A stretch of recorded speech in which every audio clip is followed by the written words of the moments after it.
bayangkan ini memang minggu akhir kita online. Most probably saya dengar more than 90% semester depan memang dah akan ada banyak kelas offline lah, sekalipun mungkin ada sedikit online kan. So you kena all out SEM ni, okay, cipta sejarah yang terindah, menutup PKP online study dengan result yang terbaik, okay, dengan langkah-langkah usaha-usaha yang terbaik, okay. Tak nak orang kata nanti bila you dah keluar pada zaman exam PKP, ada benda yang you rasa you tak buat dengan betul. Ada benda yang you kesalkan. Okay. So kalau you pernah buat silap tu pada 2-3 semester lepas tapi bukan semester ni. Okay. Alright. So selagi you berusaha, insyaAllah Allah akan bantu you. Alright. At least you sedar. Kat mana you tahu you rasa subjek tu susah, kat mana you tahu subjek tu lebih mudah untuk you kuasai. Kalau semester ni you sebenarnya ada banyak masalah. Okay, banyak masalah you buat banding semester lepas atau semester sebelum. So you, apa action you nak ambil? Fikir. Alright, fikir. Sebab ramai je yang DL sebelum tu, tapi SEM ni dia jadi tak okey sebab ada masalah tekanan perasaan. So itu semua merugikan diri sebenarnya. Okay, ia tak sepatutnya berlaku lah. Alright, so you kena strong, you kena kuat. Bukan saja akal fikiran you tapi your emosi and your rohani juga. Okay, salah satu sebenarnya kita boleh nak elak, badan kita memang kena sihat juga untuk bantu emosi kita okey. Bertenaga, memang kena. Okay, sebab akal yang cerdas pun daripada badan yang sihat kan. So cerdasnya akal ni pun daripada badan yang sihat juga. So maksudnya jangan tidur kerap, jangan tidur lambat kerap. Okay, jangan apa lagi, yang makan makanan yang tak berkhasiat. Benda-benda tu pun untuk mula minggu ni you dah kena start, dah pilih nak makan apa. So kalau you tak boleh nak elak sangat makanan-makanan yang tak sihat tu, manis sangat ke, makanan fast food ke, kau tak boleh elak sangat pun kurangkan. Okay, try your best to kurangkan. Orang yang menghargai diri dia, insyaAllah dia akan cuba sedaya upaya untuk jaga semua tu. Sebab you kena ingat kita ada 4 komponen. Okay, 4 komponen dalam badan kita kan. Kita ada akal, jasmani lah, jasmani, kita ada jasmani untuk kita jaga otak kita, fizikal kita. Kita ada akal fikiran kita, okay, untuk kita jaga juga. Alright, and then kita ada emosi yang perlu kita EQ kita dan juga SQ iaitu spiritual lah, okay, rohani kita. So you jaga semua ni untuk betul-betul fit hadapi apa cabaran dugaan. Right?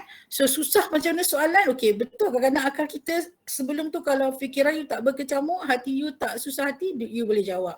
Tapi the moment hati you terganggu, perasaan you dah terganggu, kadang-kadang yang senang kan jadi susah. Okay? Alright? Sebab Ibn Sina pun pernah berkata kan, Ibn Sina ni kita punya, dia ulama yang pandai agama, at the same time dia juga adalah pakar perubatan kan. Hebat orang Islam dulu kan, tak jumpa dah, susah nak jumpa zaman sekarang ni. So you all sepatutnya jadi orang yang hebat dua-dua sudut lah, insyaAllah kan. Dan kalau boleh plan nak cari bakal isteri pun hebat dua-dua juga, supaya lahirlah keturunan-keturunan yang hebat. So Ibn Sina ni ada bagi tahu, katakanlah you all dalam minggu-minggu akhir ni sangat rasa susah hati ataupun emosi sedikit terganggu. Mungkin ada deadline-deadline yang you kena kejar, and then tiba-tiba family ada problem pula, bergaduh dengan kawan, okay, krisis dengan boyfriend ke girlfriend ke contoh kan. Okay, so you gelisah, buka buku tak boleh baca, tak masuk otak nak baca. Okay, bila nak campur orang pun rasa macam tak seronok, nak menyendiri je contohlah. So you gelisah, you risau, you anxiety. So ingat kata-kata Ibn Sina ni, kegelisahan atau kerisauan, okay, yang kita rasa sebenarnya adalah separuh daripada penyakit. Okay, maksudnya kita dah jemput sakit datang dalam diri kita. Okay, penyakit mudah datang dalam diri kita lah bila kita ada perasaan gelisah, perasaan tak happy. Alright, so apakah dia separuh penawar? Separuh penawar ialah rasa tenang. Okay, rasa tenang. So you kena cari macam mana you boleh rasa tenang. Okay, you kena teach, kena didik, kena cari jalan macam mana nak dapat rasa ketenangan sebab you nak buang separuh penyakit tu. Okay, alright. So pastikan you pilih untuk rasa tenang. Okay, pilih untuk rasa tenang dengan memikirkan bagaimana you boleh stop your worry. Okay, yang you rasa risau tu you boleh stopkan. Cek jalan untuk rasa tenang, untuk rasa happy. Dan bila you bersabar dengan apa pun yang you lalui, ia adalah permulaan penyembuhan. Okay, so kalau you gelisah, kalau you worry dan banyak sangat fikir, kadang-kadang yang you gelisah tu tak bawa ke mana-mana pun benda tu, isunya sangat kecil, you yang terlalu fokus sangat. Sedangkan terlalu banyak benda yang you boleh syukuri kan. So bila you tahu benda tu boleh mengganggu kesihatan you, boleh hilangkan fokus you, then stop it. Okay, terus fikir, aku nak tenang dan aku kena cari jalan untuk rasa tenang. Salah satu untuk rasa tenang ialah beri kebaikan kepada orang. Okay, kalau you dekat dengan family, buat baik dengan family. Kalau you ada parent, lagi bagus. Berkhidmatlah dengan mereka. Jangan sakitkan hati mereka. Kalau you dekat college, jangan sakit hati kawan. Bantu kawan apa bila mereka perlu. Okay, sebab bila kita beri kebaikan, memudahkan orang, kita akan dapat balik.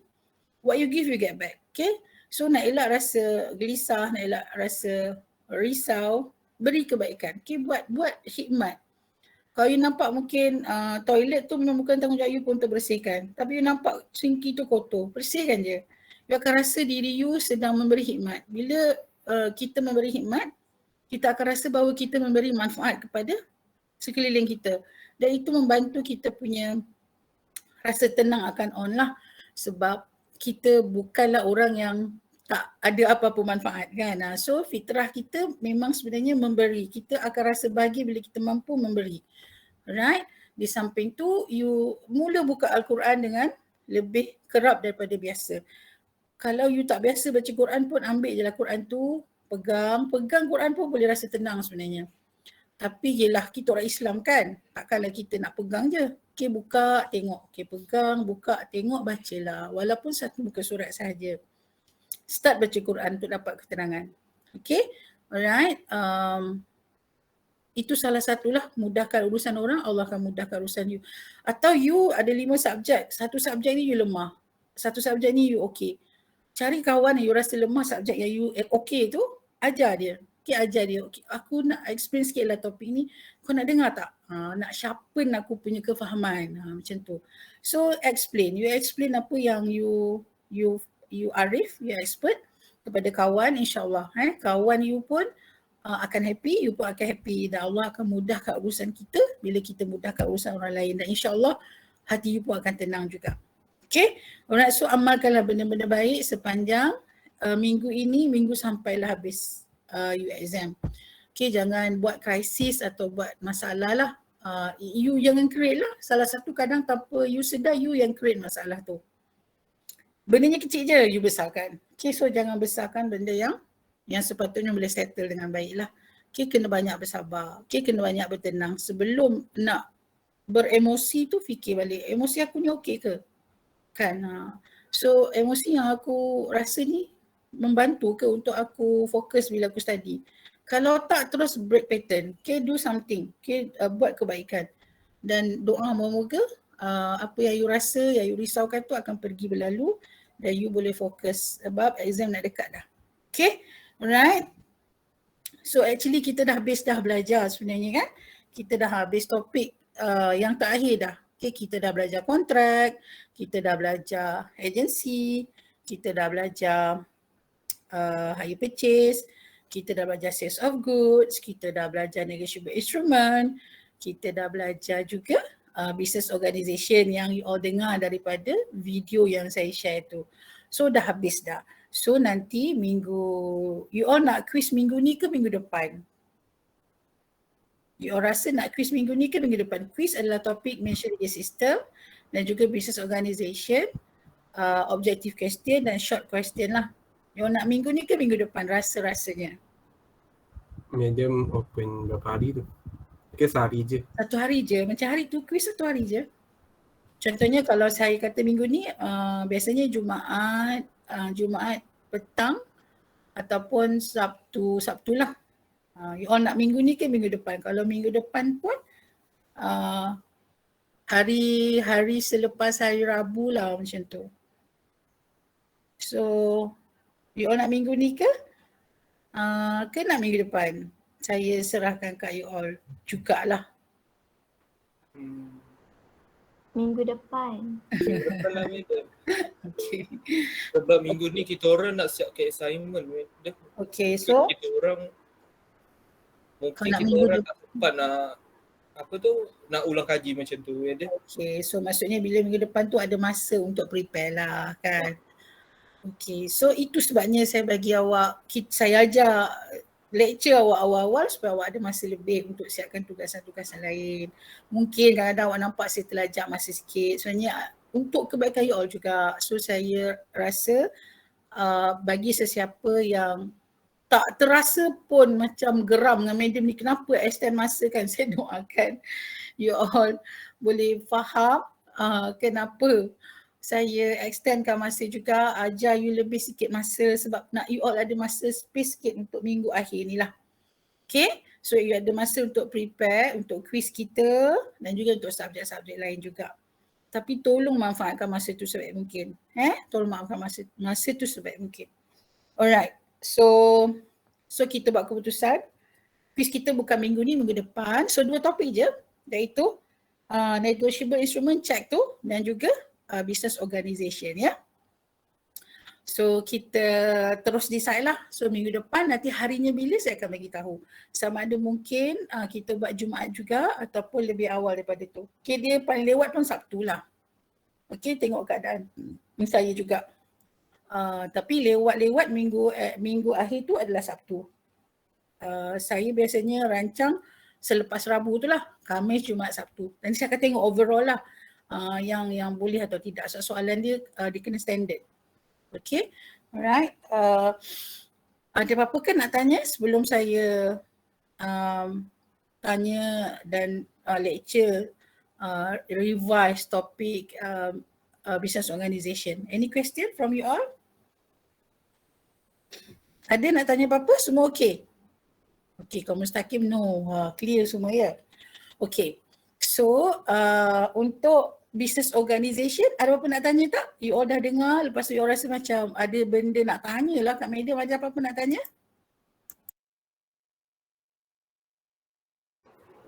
Madam, ini mungkin bukanlah dari silibus kita belajar lah, saya nak tanya.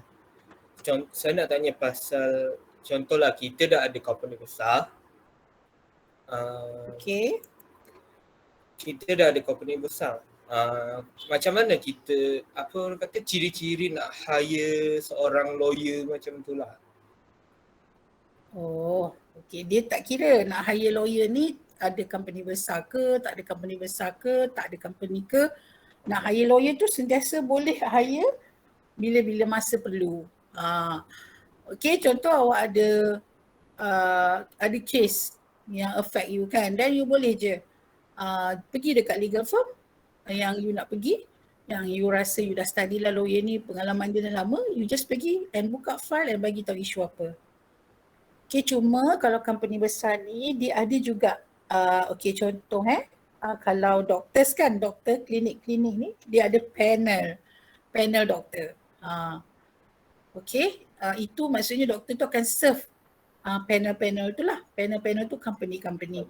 So kalau you lantik, kalau you ada company, you dah tahu dah okay, I aim these lawyers. Lawyers ni berpengalaman dan memang expert dalam corporate law contoh.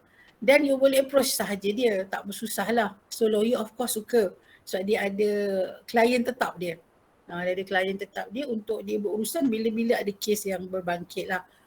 Okay, tak susah nak hire lawyer tu, tak susah. Sebab lawyer, you just approach the lawyer, you decide siapa company lawyer mana you nak, then you just lantik dia lah. Dia jadi agent sebagai peguam you all lah. Okay, alright, okay. So, sebelum saya explain dengan lebih lanjut lagi tentang business organisation ni, kita buat revision sikit ya Hanis, jangan lama sangat ya. Okay, jom kita tanya Muhammad Fazli. Fazli dah kena soal tadi kan. Okay, Muhammad Imran, Muhammad Nazmitan. Imran, are you okay? Mana Imran ni? Ni yang kena buka kamera semua orang ni sekarang. Madam. Ya Ahmad Mustaqim. Imran dia kalau dia tak respon tu mungkin dia tengah jaga nenek dia kot. Sebab nenek dia baru keluar hospital. Ya, cuba WhatsApp dia. Dia kat toilet ke apa sebenarnya? Okay, saya WhatsApp dia. Okay. Nak tanya Ikhwan, Muhammad Ikhwan. Muhammad Ikhwan. Ya, saya. Ikhwan, buka kamera Ikhwan. Sekejap ni. Cepat.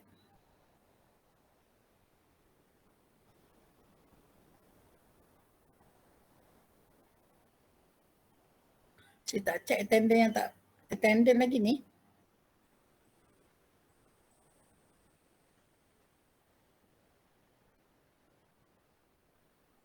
Okey, tak nampak sangat muka Ikhwan. Okey. Bagi saya pandang sampai saya nampak mulut awak sekali. Okay. Ikhwan sihat ke? Ikhwan student 1153A kan? Adik. Ikhwan, bagi tu saya sejujurnya 1 sampai 10 sepanjang you belajar law semester ni, berapa je skala yang you rasa you kuasai law subjek tu? Saya bagi 6/10. 6/10. Enam? Ya ke 6 Ikhwan? Betul je. Betul ke 6? Betul. Betul ke 6 ni? Betul ni? Betul. Bukan 5 dan ke bawah? Sure? Sure. Okay, jom saya test. Okay, business organisation lah saya tanya dulu soal latest kan kita belajar. Okay, dalam business organisation ada 3 types of business. Tu senanglah soalan dia. Yang pertama apa dia?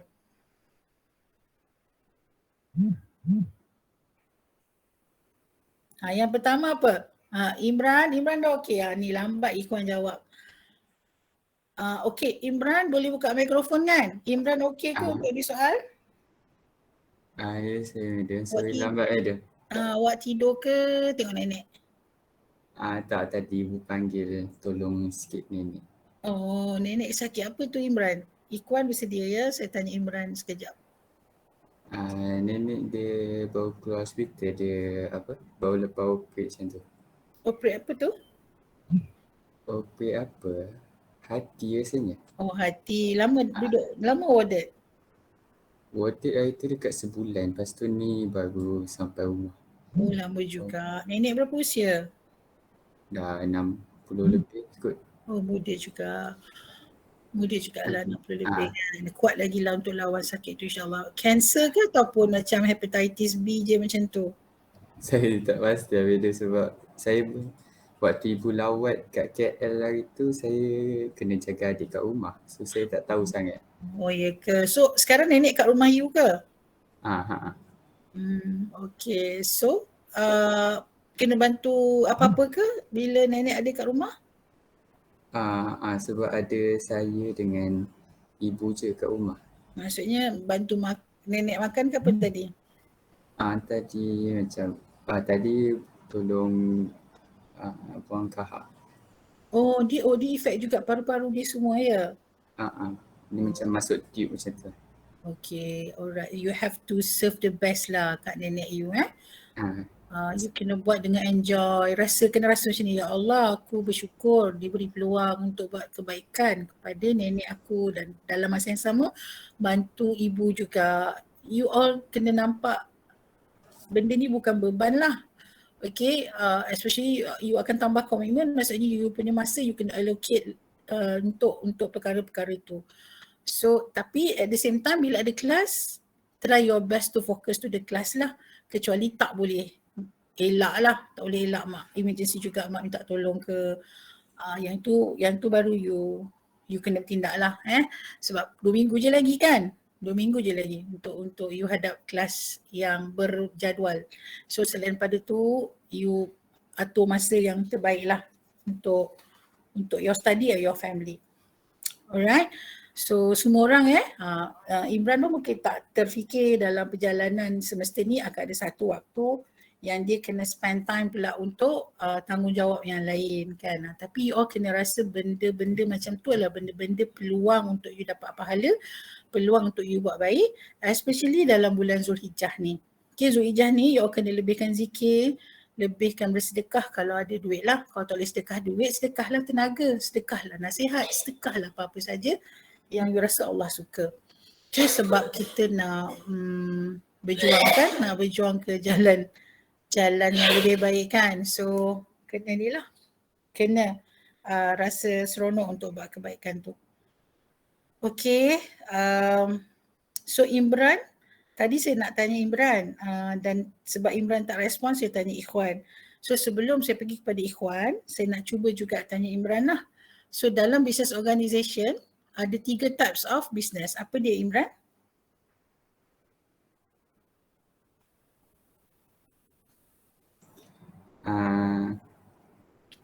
Sole proprietorship. Okay. Satu. Yang kedua? Partnership 3? dengan company. Yes. Saya baik boleh jawab. Tengok buku ke ingat video sebelum ni? Ingat apa tu? Ingat Tas yang dibuat. tas. Itu pun lambat Imran jawab. Okay, thank you Imran. Okay, Ikhwan. Susah sangat ke nak jadi Ikhwan? Dah kasih dengar video, kasih tas kan. Buku ada depan mata tu. So setuju ke ada 3 types of business tu? Setuju, betul. Okay, soalan seterusnya ialah ciri yang pertama yang paling penting untuk sole proprietor tu apa dia?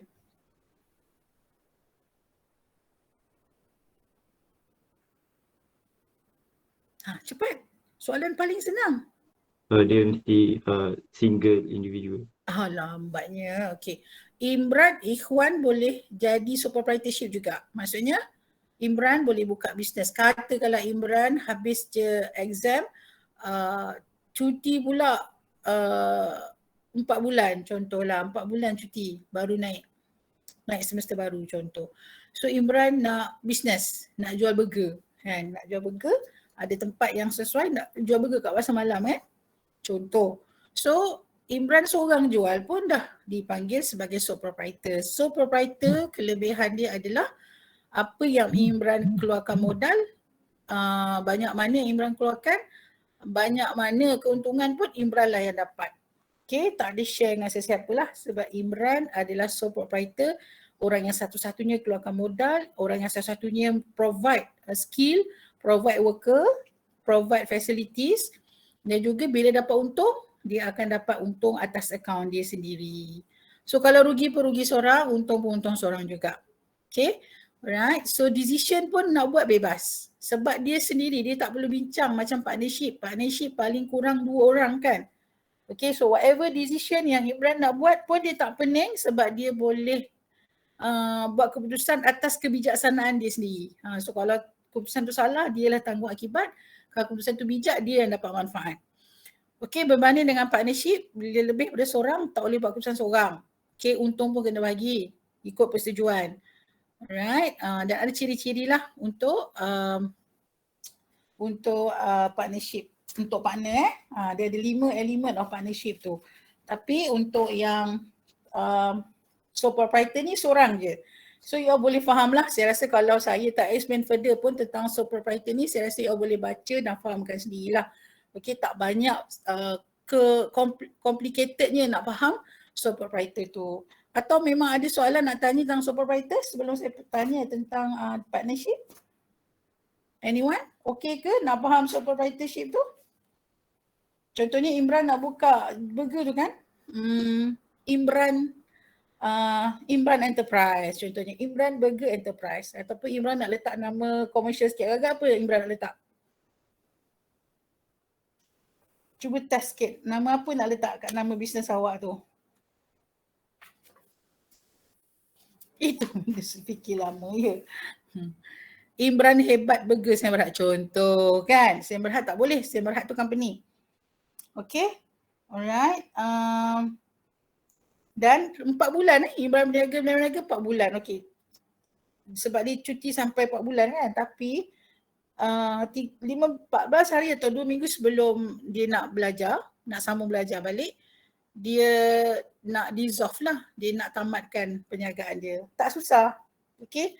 Dia boleh cakap je, okay, cakap dengan adik dia, untuk adik dia yang sambung perniagaan dia, dan kalau dia nak bubarkan nama perniagaan dia pun boleh. Nak tubuhkan mudah, nak tamatkan pun mudah. Tak ada documentation yang rigid untuk dia mulakan perniagaan, untuk dia tamatkan perniagaan. Okay, nak dissolve dia business as a sole proprietor pun okay, tak masalah. Tak susah lah maksudnya. Kalau nak buat loan atas apa-apa tujuan perniagaan dia pun, dia tak payah nak pening kepala, nak minta izin, nak justify tujuan loan yang dia nak buat untuk bisnes tu. Sebab dia seorang. Okay, akibat manfaat dia yang akan dapat. Alright. So cuma untuk sole proprietor atau partnership dia tak ada floating charges. Okay, dia tidak boleh mencagarkan aset yang tidak nampak di mata kasar lah berbanding dengan company. Dan partnership dan juga sole proprietor ni, kalaulah dia hutang atas sebab perniagaan, lepas tu tak mampu bayar, bisnes dia down, bank ataupun kreditor boleh sita aset personal dia. Okay, aset personal dia boleh disita dan dia akan hilang hak kepada aset dia lah, sebab hutang yang dia buat dengan pemiutang atau kreditor. Okay, ia tidak sama dengan company lah. Nanti kita akan tengok ciri-ciri company yang mana. Kalau company tu hutang, director tu tidak akan affect dia punya personal property ya. Kenapa? Nanti kita tengok ada tak yang boleh jawab. Alright. So saya rasa untuk sole proprietor settle, tak ada masalah nak faham Okay, dan kalau you baca sendiri pun you boleh faham dengan mudah lah. Alright. So kalau partnership, of course dia akan lebih daripada seorang. Partner kan? Partner dah tentu kena lebih daripada seorang. Kalau bukan partner, kalau tak lebih daripada seorang bukan partner lah. Macam tu. Sorry. Okay, so 2 minimum lah. Ada maksimum tak rasa-rasanya? Cik Wan Natasha, okay, thank you ya Ikhwan. Cik Wan Natasha, ada maksimum tak jumlah partners ni? Ada. Wow, ada. Okay, berapa? 20. 20 orang. Okay, 20 orang. Maknanya tak boleh lebih 20 partners lah. Tapi ada tak situation unlimited boleh pula? Ada tak Cik Wan Natasha?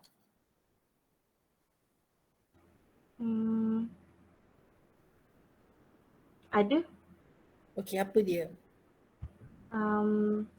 The action against defendant had failed as there were 35 partners in the firm. Lagi sekali, tak dengar.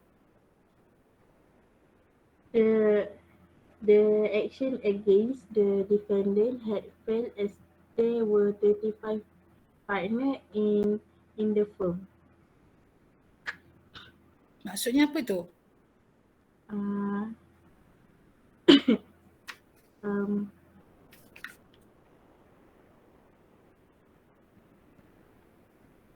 Apa maksud dia?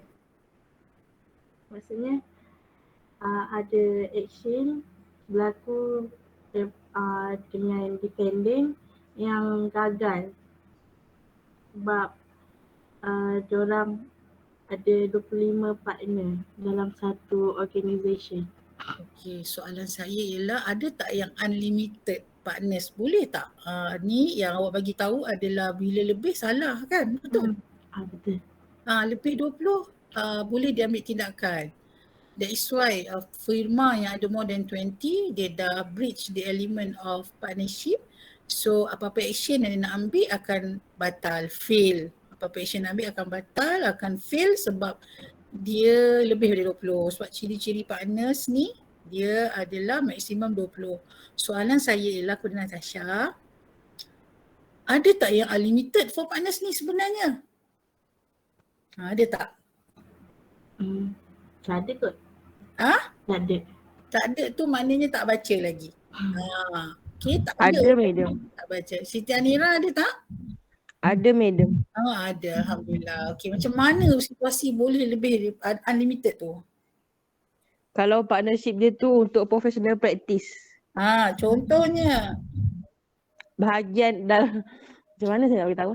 Dalam contohnya pada bidang yang kalau partnership tu mahir dalam bidang bidang kewangan, mungkin bahagian accountant dia boleh ajar orang untuk maybe dia akan ambil contohnya dia buka satu ruang latihan untuk dia ajar anak buah dia sebagai macam mana nak handle company ataupun kewangan company tu. Jawapan ada betul, ada salah. Okey, tapi tak apa, yang penting cuba kan. Okey. Ingat untuk jumlah partner dalam partnership 2/20 bagi yang bukan professional partnership. Lebih 20 adalah bagi yang professional partnership. Okey? Bagi yang lebih pada 20 adalah professional partnership. Apa dia professional partnership tu? Doktor, accountant, lawyers, okay, yang involve dengan profession yang profesional lah. Okay, kalau Anira punya cara dia sampaikan tadi, latih orang kan. Latih tu tak semestinya jadi partner kan. Maksudnya orang yang dilatih tu bukanlah menggambarkan maksud orang yang dilatih tu adalah partner. Partners ni adalah partner yang ada duties and responsibility lah. So kalau setiap partners tu dia dekat firma, dia ada buka banyak cawangan kan, dia boleh ada pekerja yang lebih daripada beratus-ratus pun tak apa. Tapi partner kalau yang bukan profesional tak boleh 20. Tapi kalau profesional dia boleh lebih daripada 20. Okay, pekerja dia nak ambil, staff yang nak ambil, rekrut yang dia nak buat, tak kisah, unlimited lah. Tapi partners tu, partner. Contohnya kalau Anira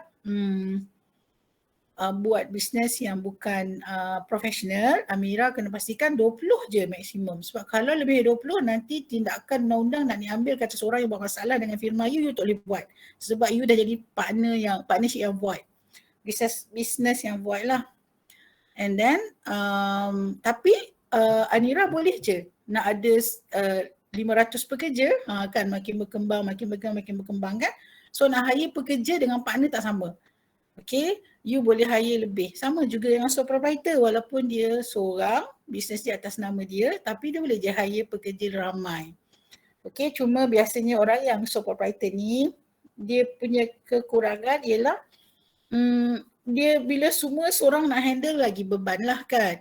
So that's why kadang orang daripada sole proprietor tukar kepada partners sebab nak besarkan modal, nak besarkan perniagaan. And then dia nak kembangkan dengan mudah lah perniagaan tu. So bila biasanya dah maju dah okey, kalau you nampak ciri-ciri company ni pula lebih baik untuk you kembangkan lagi perniagaan. So ada ciri special lagi dekat company tu kan. Ciri-ciri company yang you nak buat sesuatu yang berhad ke, nak buat berhad ke. Okey, selalunya kalau berhad ni dia boleh beli saham, jual saham kan. Dia lagi nampak gah lah. Dan dia ada satu special karakteristik iaitu dia limited liability. Okay. Unlimited liability ke limited liability all? Kalau company limited liability ke unlimited? You all dah buat comparison. Unlimited. Kan? Unlimited ke limited? Limited. Okay, limited tu maksudnya kalaulah contohnya ni saya shortcut sikit untuk company. Anira, Farah Wahida dan juga Hanis buka company. Okay, buka company. Nama company you all adalah ada Anira, ada Farah kan, ada dua Ra. Raranis contoh. Raranis yang berhad. Buka satu company kan. So Raranis yang berhad ni, dia lepas dia dah tubuhkan company, okay, nak tubuhkan company ada proses lah Katalah dah tubuhkan company, Raranis yang berhad telah pun ditubuhkan. You all punya perniagaan pada 5 tahun pertama sangat rancak. So dalam 5 tahun pertama tu, you all dapat keuntungan yang besar daripada perniagaan tu dan masing-masing dah beli rumah 3 biji, kereta 5 biji, tanah 4 bidang, masing-masing ada more than one asset lah. So tiba-tiba tahun ke-6 start merosot sebab COVID contohnya, tahun ke-7, tahun ke-8. So company dah tak boleh nak bayar hutang perniagaan yang you all buat. So bank boleh sita kan, tadi saya kata sole proprietor dengan partnership boleh sita aset personal kita untuk settlekan hutang. Tapi bila company, kelebihan dia ialah harta-harta 3 bidang tanah, 4 biji rumah, 5 biji kereta yang dimiliki personal atas nama Hanis Farah Wahidah dan Anis Siti Anira tidak boleh disita oleh pihak bank. Sebab yang berhutang adalah Ranis yang Berhad, bukan Nur Hanis, bukan Farah Wahidah, bukan Siti Anira. So that is why salah satu ciri penting yang you kena tahu dalam company ialah separate legal entity. Okay. Ranis yang Berhad dengan Hanis, Farah Wahidah dan Siti Anira is separate. Okay, dia tak sama. Okay, tak sama macam sole proprietor dan juga partnership. Dia seolah-olah sama. So boleh attach personal asset dia untuk cairkan hutang yang dibuat lah. Okay, itu satu ciri penting yang you kena tahu untuk company. Alright, dia limited liability. Tak sama macam partnership dan juga sole proprietor. Okay, so maknanya untuk partnership, so jangan keliru lah. Kalau you setakat tahu partnership tu maksimum 20, tiba-tiba keluar soalan accountant. Okay, katalah accountant ke lawyers, dia ada 100 partners, you pun jawab void partnership. Sebab you ingat 20 maksimum. You tak tahu rupanya yang professional boleh lebih dari 20 ataupun unlimited sebenarnya. Okay, ambil take note tu. Jangan masih tak tahu lagi. Saya dah bagi video, saya dah bagi buat comparison, masih lagi tak boleh nak jawab dengan baik kan. So, bayangkan kalau saya bagi quiz minggu ni boleh jawab ke? Fikir-fikirkan. Okay, so kita dah settle ciri pertama partnership. Ciri kedua partnership ialah, tengok you punya manual there must be an agreement between the partners. Okay, agreement tu maksudnya persetujuan dua pihak lah. Okay, persetujuan dua pihak ataupun pihak-pihak dalam partnership business agreement tu. Okay, contohnya kes Rakna Amal Rakna Amal ni dia buat perniagaan bersama, okay, tak ada perkataan partnership pun. Tapi ada perkataan syndicate. Adakah word partners itu yang menjadikan dia partnership? Tidak. Ciri 5 elemen ni bila wujud dia adalah partners. Tak kira lah you buat perkataan syndicate ke, you buat perkataan apa-apa selain daripada partnership pun, selagi ada 5 ciri elemen dalam section 3, section 1 ini, dia adalah partnership. So dalam kes anak amal ni dia guna word syndicate dalam bisnesnya, tapi nature bisnes dia adalah partnership. So the parties in this case enter into agreement to form a syndicate for the purpose of selling condensed milk. Okay, the word partnership was not used in the agreement. Instead, the word syndicate was used. It was held that from the facts, the relation of the parties had the business character of a partnership. And although the word partnership was missing in the agreement, it was still a partnership. They had agreed to carry on the business in company with the view of profit. Maksudnya, antara A dengan B buat bisnes ni, walaupun tak guna perkataan partnership, tapi dua-dua memang tahu bisnesnya. Contohnya nasi ayam, memang bisnesnya nasi ayam. Nak beli beras dekat kedai mana, sama-sama setuju nak beli beras kedai mana. Okay, so bila apa-apa berlaku, salah satu ambil tindakan, dia cuba nak mengelak bahawa ini bukanlah partnership. Ia sebab tak guna word partner. Tapi bila court tengok 5 ciri di bawah section 3, section 1 tu ada dan ada agreement. Maksudnya apa yang mereka jalankan adalah perniagaan yang sama-sama faham, nature-nya bagaimana, purpose siapa, macam tu. Okay, itu masuk agreement lah. Bukan maksudnya dia partners tapi yang A buat lain, B buat lain. Itu bukan partner lah. Tapi ni memang sama-sama tahu, sama-sama jalankan, sama-sama tahu objektif and purpose of the partnership business. Okay, itu yang kedua. Yang ketiga, there must be present transaction of business activities. Okay, present transaction ni maksudnya, katakanlah, right, you all dengar kalau tak, saya suruh buka kamera nanti. Okay. Katakanlah Muhammad Fazli, and then Muhammad Ikhwan, and then Muhammad Aidil Akmal. Alright, dia dalam proses nak buka bisnes. Okay. Contohnya bisnes yang dia nak buat ialah restoran nasi ayam, nasi biryani, nasi Arab. Macam itulah. Okay, mereka bertiga nak buat partners untuk bisnes itulah. Nasi-nasi tu. So baru plan nak buka bisnes. So katakanlah third party ataupun orang yang dia nak beli beras kat mana, ayam kat mana, rempah-rempah nasi Arab kat mana tu, dia orang dah tahulah, dah tuju dah. Kedai mana dah decide dah. Okay. So perniagaan tu belum lagi berjalan lah. Okay, katakanlah Ideal beli peralatan untuk partnership business yang dia akan buat pada 3 bulan akan datang contohnya. Dah start beli dah. Dia beli barang-barang peralatan periuk, dapur, meja, semua-semua tu dia dah start beli. And then tiba-tiba perniagaan belum berjalan lagi. Tiba-tiba Ideal tak bayar.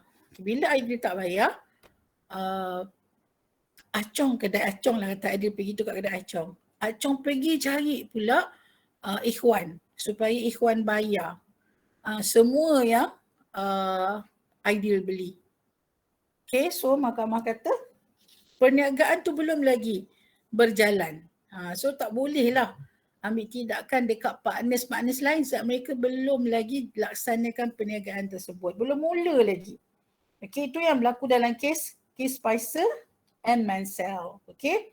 So the defendant and Mr. Bishop, ni dua-dua ni lah defendant yang disaman dan juga Mr. Bishop decided to form a business together. Diorang nak buat bisnes sama-sama.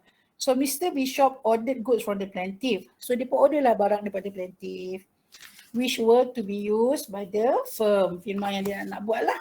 Okay, that had been formed Okay, after it had been formed. Nanti nak guna lepas dia nak buat partnership business tu lah. Okay. So the goods were not paid. Barang tu tak dibayar. So plaintiff pun samalah defendant. Okay, for the price on the ground that he was liable because a partnership existed between Mr. Bishop and defendant. So court kata the action failed because there was no evidence that the defendant and Mr. Bishop were carrying on business in common with the view of profit. Belum lagi ada perniagaan tu. Belum lagi form lagi partnership tu. Baru mereka nak bincang kan. So dia tak boleh terus pergi kepada partners tu. Okay, maksudnya Ideal masih liable personally lah. Alright, sebab business tu mesti atau partnership tu mesti dah ditubuhkan, business tu pun telah dijalankan. Ni belum nak tubuh baru plan. Okay, alright, itu adalah elemen yang ketiga lah, present transaction.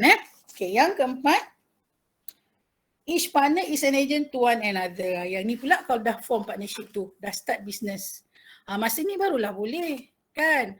Contohnya ada beli dekat kedai Acong tadi barang-barang untuk dia orang punya business, dah jadi partners, dah form partners, dah start business dah. Okay, dah set up semua, nak tambah barang-barang kan. So Ideal beli seorang. Kat sini lepas mereka dah jadi partners, memang setiap partners adalah agent to one another. Kan tu sebab masa kita belajar implied agency pun salah satunya partnership act kan.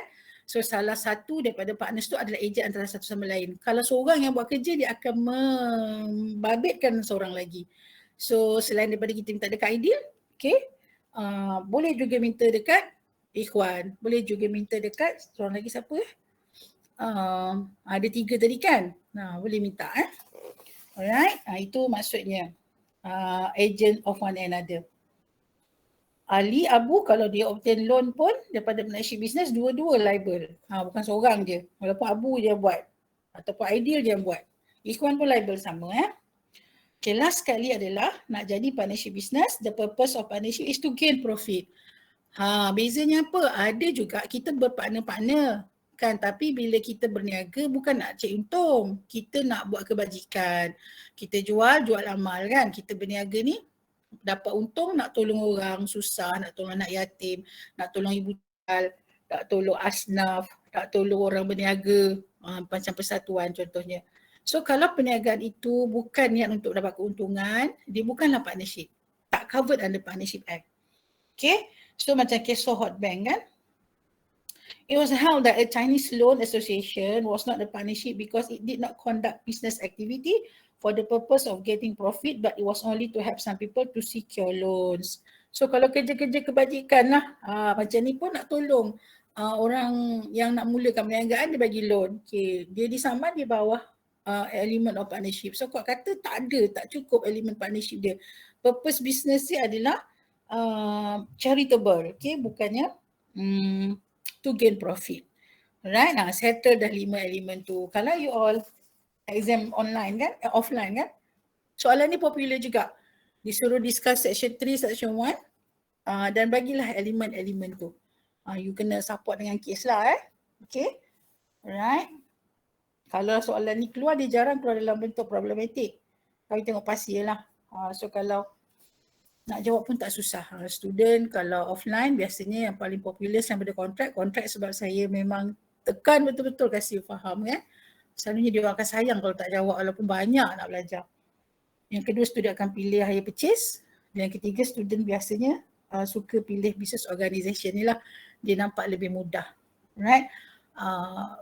Ada yang kalau tak berani nak jawab kontrak contohnya, mereka akan jawab sama ada negotiable instrument tu lah. Okay, so negotiable instrument jarang keluar problematik lah. Macam kontrak dari 2 soalan. That is why student dia kena jawab 3 kan, you akan jawab 1 soalan objektif part, 20 soalan tu wajib. Dan ada 7 soalan sebab kontrak ada 2, setiap satu bab 1 soalan, you akan jawab lagi 3. So biasa yang paling tinggi ranking kontrak.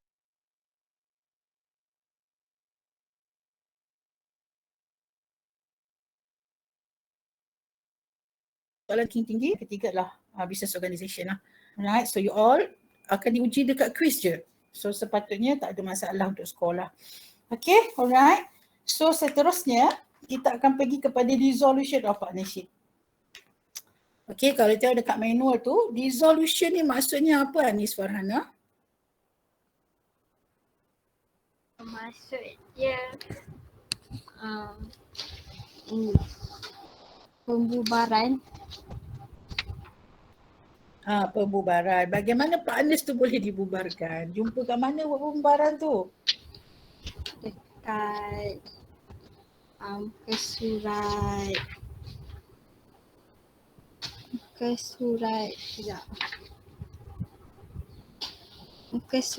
211. Okey, tahu makna tu bila tu pembubaran?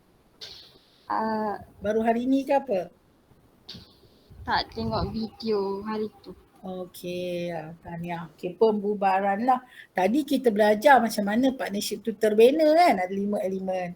Sekarang kita belajar bagaimana partnership tu terbubar pula. Okey, so dia ada the simplest method to dissolve a partnership is by way of mutual agreement. Ni senang. Contohnya Aidil dengan Ikhwan partners. Dua-dua nak dissolve. Setuju. Walaupun sebenarnya partnership ni 10 tahun, 20 tahun asalnya agreement asal.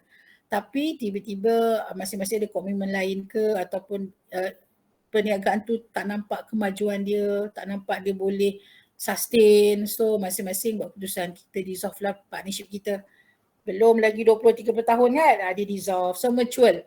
Dua-dua setuju, tak ada isu. Okay, tu sebab kadang-kadang saya kata, you all kena bijak bila you all dah bekerja nanti, kalau ada apa-apa deal yang you buat, kalau you boleh dapat capai kata sepakat untuk dissolve ke, amend agreement ke, tuntut apa-apa kerugian yang telah berlaku akibat sedikit salah faham, you boleh juga tidak menggunakan mahkamah.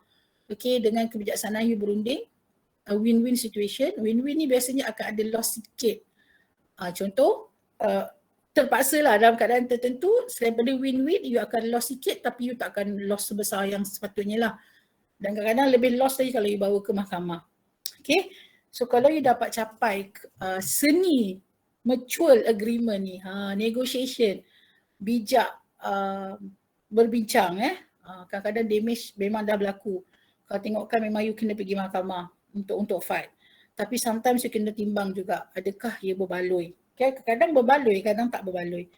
Okay, that is why you kena understand nature atau consequence setiap transaction yang you buat. Okay, alright. So kalau mutual agreement settle, the simplest way, tak payah banyak cerita. Alright. Lepas tu setujulah sama-sama untung rugi bagi macam mana. Biasanya untung rugi akan berdasarkan berapa banyak modal yang you serve. Kalau tak ada apa-apa modification lah, ada juga 50-50 dia punya modal, tapi atas sebab tertentu A minta lebih daripada 50 untuk keuntungan, asalkan ada persetujuan tak ada masalah. Okay, yang penting bersetuju je. Alright. Okay, partnership juga boleh dibubarkan melalui expiration or notice. Okay, maksudnya ikhwan dalam tempoh dia nak bubarkan partnership tu, dia kena bagi notis lah. Okay, bagi notis 3 bulan. Dia nak bubarkan diri dia sebagai partners dengan Ideal. So dia kena bagi notis dan tamat tempoh notis tu maka terbubarlah dia sebagai partners. Kalau 10 orang partners sebenarnya, contoh, satu orang nak bubarkan diri dia, dia kena bagi notis. Dan tamat notis tu baru dia boleh bubarkan diri dia sebagai partner lah. Okay. By death or bankruptcy, berlaku kematian, berlaku bankrupt. Okay, salah seorang tu bankrupt. Tapi bankrupt atau kematian ni juga ada peruntukan sekiranya contohnya ada agreement tersebut. Kalau dia meninggal, partners tu akan bertukar kepada anak dia ke, contohnya kan. Okey, ataupun bankruptcy tidak menghalang daripada partnership. Ada syarat-syarat dia lah. Okey, tapi secara generalnya meninggal dan juga bankrupt maka terbubarlah dia sebagai partners. Okey, by illegality of the partnership. Salah satu illegality, partnership you lebih daripada 20. Kan, partnership yang bukan profesional lebih dari 20 orang. So jadi illegal. Atau partnership tu punya nature business dah jadi illegal pula. Asalnya dulu business tu valid, contoh macam vape lah kan. Contoh paling mudah lah untuk you faham. Setengah tempat vape tu macam on je kita tengok kan. Tapi katalah kerajaan buat satu keputusan, vape ni memang haram terus. Tak boleh nak diberniagakan. Dia telah menjadi satu perniagaan yang diharamkan. So jadi illegal. So jadi illegal, terbubarlah partnership tu. Okay, so business tu kena legal lah. And dikenas by law. Okay, satu lagi adalah dissolution by the court. Court yang bubarkan partnership itu. Alright. So, dissolution by action on notice tu you all boleh baca. Okay, illegality of the partnership pun saya dah terangkan tadi. Death or bankruptcy pun sama. Macam Lee Chu Yam Holding ni kan. Okay, the partnership is dissolved unless there is evidence that the partners had agreed differently. Yang itu maksud saya. Generalnya memang dissolve. Tapi kalau partners tu ada buat agreement pula, kematian dia tidak membubarkan partnership itu. Kan? Apa yang you agree lah. So partnership ni, dia menang dekat agreement. Okay, apa yang sesuai dalam kontrak. Selagi tak against the law, apa yang dicapai sebagai persetujuan tu akan dipegang oleh mahkamah. Okay, that is why kalau partnership bisnes besar-besar janganlah orally Sebab partnership ni boleh form orally je. From the circumstances je kita dah boleh nampak 5 ciri tu. Tapi kalau di involve big amount of capital atau modal and then risk yang mungkin agak tinggi, better you buat secara bertulis lah. Okay, alright. And then dissolution by order of the court. Okay, kalau court pula arahkan, dia ada 6 situation. Pertama, insanity of a partner, gila. Gila ni kena mohon dekat mahkamah. Okay, declare dia gila dan mohon mahkamah bubarkan dia sebagai partner. Okay. Permanent incapacity, contoh sepanjang dia buat bisnes dengan kita kan, dia waras. Bukan setakat waras, dia sihat, cukup anggota badan. Involved in the accident. Lepas tu dia lumpuh. Lumpuh lama. Okay, tak boleh bercakap.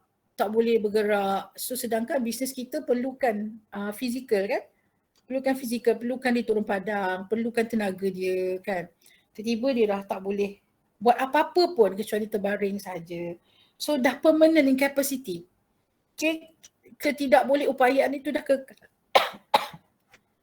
Kejap ya.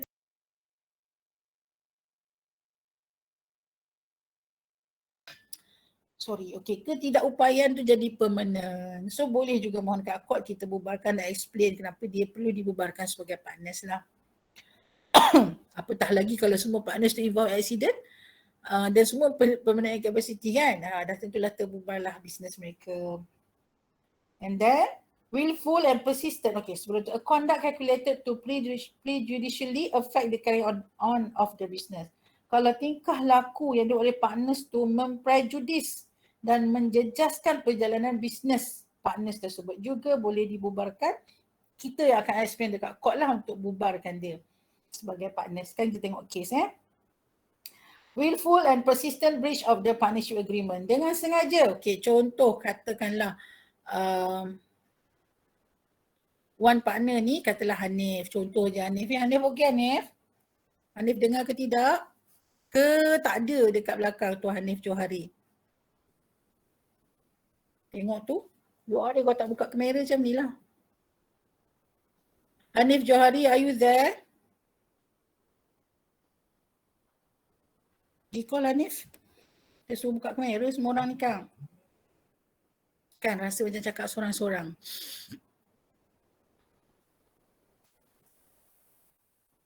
Aku Hanif tu sekarang. Kenapa tak respon? Haziq ada ke? Haziq yang tak sihat tu ada ke? Haziq ada. Haziq Group C ada ke?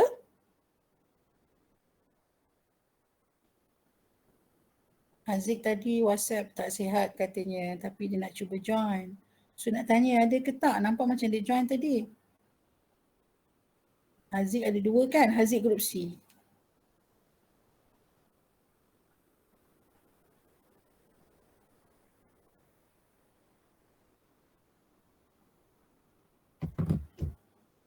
Okay, call Hanif tu.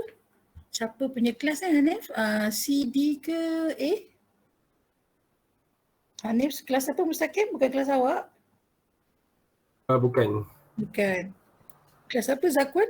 Zakwan satu kelas dengan Mustaqim ke? Bukan, Zakwan D. Oh D, okay. Zakwan, Hanif kelas awak ke Zakwan? Ya. Hanif kelas Zakwan ke? Hanif, bukan, tak ada, bukan. Okay, maksudnya satu kelas dengan Ikhwan ya? Dia satu kelas dengan saya. Ikhwan dah senyap. Okay, mana Hanif pergi tu Mirul? Saya tak tahu. Ya. Kejap saya WhatsApp dia. WhatsApp tu Madam panggil banyak kali ya tak? Okay.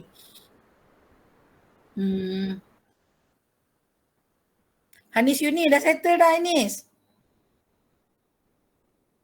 Hanis?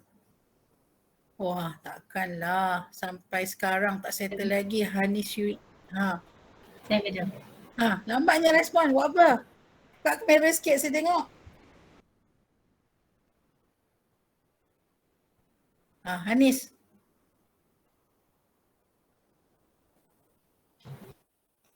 Hanis dengan Hanif. Hanif dengan Hanis. Kan? Dia dua nama saya panggil. Okay, contoh Hanif ni, Hanis kejap lagi buka kamera Okay.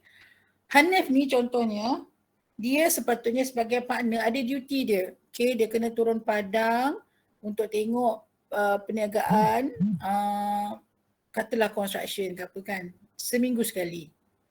Pada pukul berapa sampai pukul berapa kita dah bagi tahu. And then dia kena laporkan dalam logbook contohnya beberapa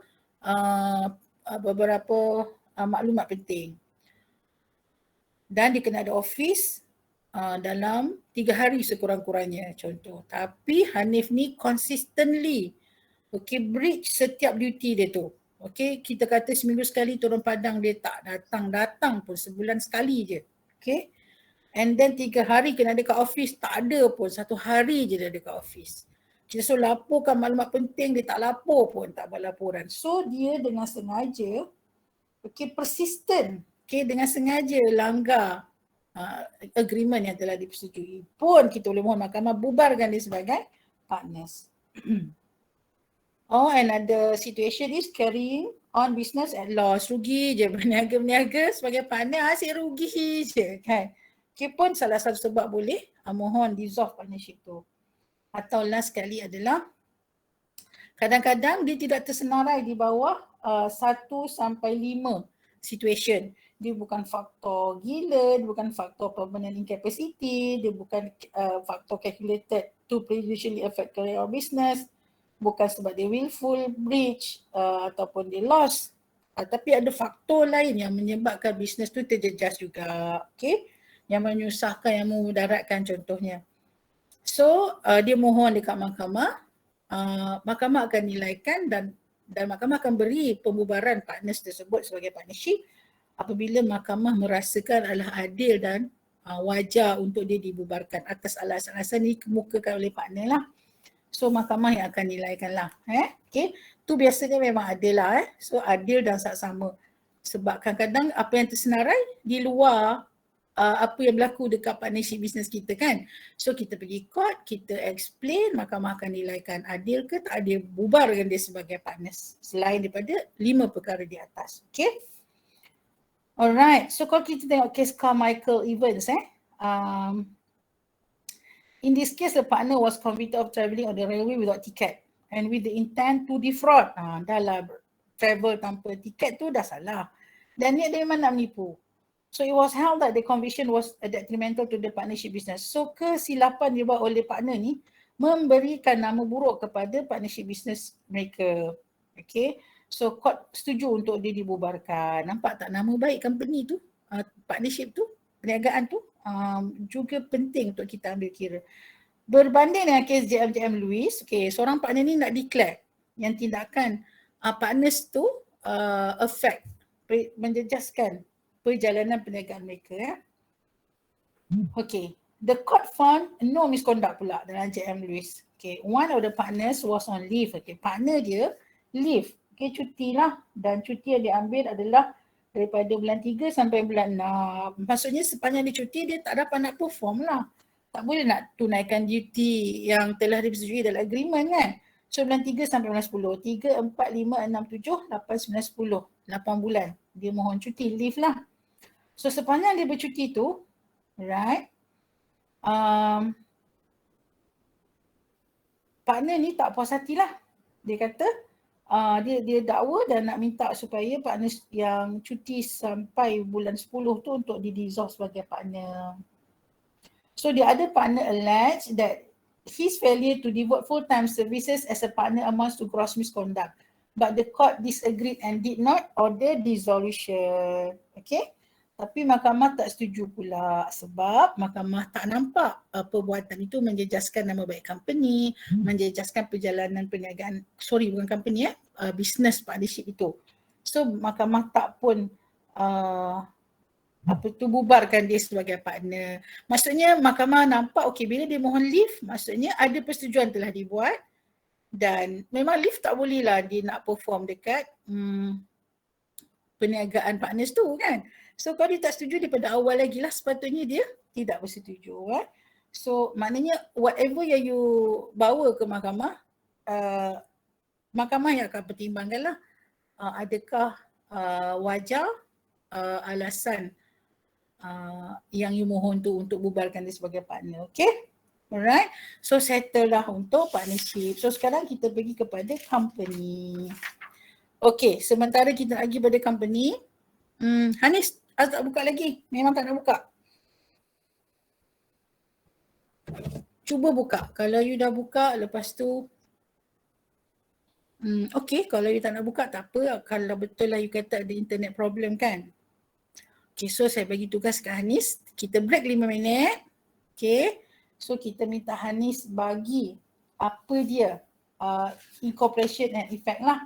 Ataupun dalam kata lain effect of incorporation lah. Okay, ada 5 ada 5 effect of incorporation. Saya nak Hanis terangkan separate legal entity tu. Okay, separate legal entity. Hanis Sui. Hanis Sui kena explain separate legal entity. Mustaqim pun sama. Saya nak Mustaqim explain juga apa yang you faham tentang kes Solomon and Solomon. Okay, sebenarnya Solomon and Solomon tu sama juga prinsip dalam separate legal entity. So saya akan minta Hanis terangkan dulu apa yang Hanis faham separate legal entity. Lepas tu saya akan minta Mustaqim explain apa yang you faham dalam kes Solomon and Solomon. Dan juga Lee and Lee farming. Cabaran sikit tu Mustaqim. Tapi insyaAllah dengan teamwork yang okey, you boleh bincangkan dalam tempoh 5 minit ni. Okay, so Hanis pun sama, boleh bincang juga dengan rakan-rakan apa separate legal entity ni. Okay, yang lain selain daripada mereka berdua kena fahamkan juga, at the same time fahamkan juga another 4 characteristic of company ataupun effect of incorporation. Incorporation tu maksudnya bila perniagaan tu kita tubuhkan sebagai company lah. So apa dia punya ciri-ciri atau effect daripada tertubuhnya satu company. Okay, yang lain boleh break. So Hanis, Mustaqim, break you bersama dengan berfikir macam mana nak explain. Alright. So lepas ni semua orang kena buka kamera, get ready untuk buka kamera Alright. So yang tak bertudung silalah bertudung kan. Yang tak sikat rambut sila sikat rambut. Okay, dah minggu akhir pun nak buka-buka kamera kan. Kau hati tadi saya nak wajibkan juga. Tapi tak apa. Saya bagi sikit ruang tapi lepas ni kita buka buka kamera. Untuk at least kita benar-benar fahamlah topik ini dengan baik. Alright. So 5 minit dari sekarang. Silakan berfikir.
Okay, alright, time's up.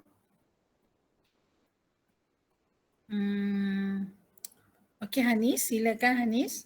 Apa dia separate legal entity Hanis? Hanis. Ya, Madam. Okay, okay, yang lain sila buka kamera ya. Okay, silakan Hanis, Hanis pun. Apa yang Hanis faham tentang separate legal entity? Anira semangat. Orang pertama buka kamera. Bagus Anira. Okay. Bagus Anira ni. Hujung-hujung pun nampak dia punya semangat kan.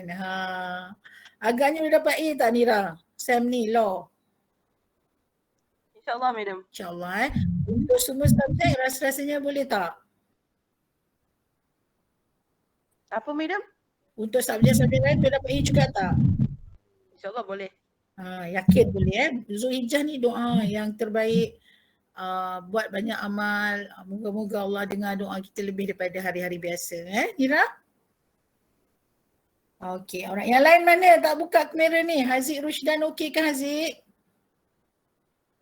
Haziq Rushdan, are you there? Okay, yang lain sila buka kamera. Hanis, saya nak dengar suara awak. Saya tak dengar langsung ni Hanis. Mustaqim, lambat pula Mustaqim buka kamera. Nira yang menang. Buka kamera semua orang. Okay, Haziq okey. Suara okey tak? Dengar suara sikit. Cuba kita dengar suara Haziq. Sakit ke tak suaranya? Serak ke tak? Haziq yang demam tu ke Haziq? Haziq? Awak ke yang demam tu? Haziq ke yang demam? Madam, dia tulis dalam chat box tak boleh buka mic sebab dia tengah record. Oh ya ke? Kalau record tak boleh buka mic. Tapi Haziq memang tak sihat. Haziq yang tak sihat tu ya? Saya tak ingat Haziq yang mana. Mungkin kot. D Dia Haziq group D ke C? Okay. Pilih nama student ni banyak kan nak buka sesuatu. Okay. Anis, you ni cepat. Oh, so bukan Haziq Rushdan lah. Lain. Okay. Alright Haziq. Oh, beruntunglah awak. Macam tu saya tanya soalan awak lah kan. Tapi awak kena tulis kat chat box lah ya Haziq Rushdan kalau saya tanya. Okay, Hanis Yuni cepatlah. Lambatlah Hanis Yuni ni. Ya, Madam. Cepat. Hanisui, Madam. Bukan Hanisui. Apa dia? Nama saya Hanisui. Tak apa. Maksud saya awak lah Hanisui. Silakan Suyi. Yang saya faham yang company and its member dia adalah separate body, two separate body. Yang dia separate company from its member. Lepas tu yang company ni jadi individual person. Dia ada on right dengan power. Dengan personality yang districtnya from its member.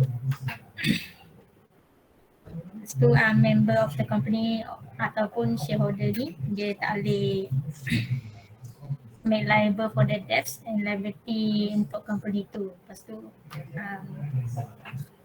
hanya company tu yang liable untuk debts dia. So company tu dia boleh buat kontak dengan member dia sendiri. So dia yang law ni dia recognize company ni as a legal person. So dia ada its right and liability untuk enforce right dengan liability dia. Tu yang saya faham lah. Okay, so tapi awak terangkan ni memang awak nampak lah macam mana separate entity tu Anis? Boleh betul. Boleh lah kan? Nampak cara pun nampak macam you nampak lah juga apa maksud separate legal entity tu. Anis orang mana? Tampin, Negeri Sembilan. Tampin, okay, alright. Tampin. Okay, macam orang, bukan orang Melaka, bukan orang Semenanjung lah secara awak bercakap tu kan. Semenanjung je lah, Melaka pula tu ya. Tampin lah Negeri Sembilan. Okay, thank you Anis. Fokus lebih sikit Anis. Boleh Madam. Alright. Tengok Ancang Nira tu. Energy je daripada tadi. Energetik je daripada tadi kan. Macam tu lah kita nak kan. Tiba-tiba dia volunteer tadi. Bukannya rugi kan untuk. Okay. So Mustaqim, silakan Mustaqim. Apa dia kes Solomon dan Solomon Mustaqim? Saya buat saya ringkas dalam media apa yang saya faham. Okay, kes Solomon ni, okay, Solomon ni dia buat bisnes, dia jual boot. Dia jual boot and then dia decide nak orang kata macam buat satu company, dia create satu company, sebuah syarikat yang berdaftar lah. Maksudnya dia ikutlah proses pendaftaran semua tu. And then dalam syarikat tu, time tu dia punya syarat minimum dia tu ahli yang diperlukan ada 7 orang. So dia create company tu menggunakan nama family dia. Yang mana dia ada 5 orang anak, isteri dia dengan dia lah. So 5, 6, 7 orang. So dah 7 orang. So macam masing-masing ada pegang bahagian diorang. Tapi yang selebihnya tu Solomon tu yang pegang. So dia jual lah dia punya business boot dia sendiri tu dekat company tu. Okay. So bila dia jual boot dekat company tu, so dia akan macam income dia tu orang kata macam banyak lah sebab dia jual boot tu dekat company yang dia create tu sendiri. And then dia dapat untung kat situ. Tapi untung dekat company sebagai orang kata shareholder ataupun owner company tu pun dia akan dapat juga. So dia macam saya kurang faham yang dekat part 10,000 tu. Dia kata pasal 10,000 tu dia macam 10,000 tu macam menjadikan dia pemiutang, lebih kurang macam tu kot. So and then syarikat tu dibubarkan. Maksudnya macam Solomon tu dia buat business boot tu, dia jual dekat syarikat tu. Macam kat situ dia macam ada hutang-hutang jugalah yang menyebabkan asalnya Solomon tu tak bayar dekat syarikat tu. Lebih kurang macam tu saya rasa. And then syarikat tu masih ada hutang yang belum dibayar, menyebabkan pemiutang nak claim lah hutang kan? Dia nak claim hutang tu tapi dia tak dapat nak claim tu. Dia gagal lah dia nak claim tu sebabnya. Dia claim dekat siapa yang gagal tu? Apa? Dia nak claim dekat siapa yang gagal tu? Dia claim macam Solomon tu dia gagal nak claim dekat company tu sebab company tu dah bubar. So dia nak claim hutang tu tak dapat. Okay, lepas tu kita teruskan. Okay, sebab dia macam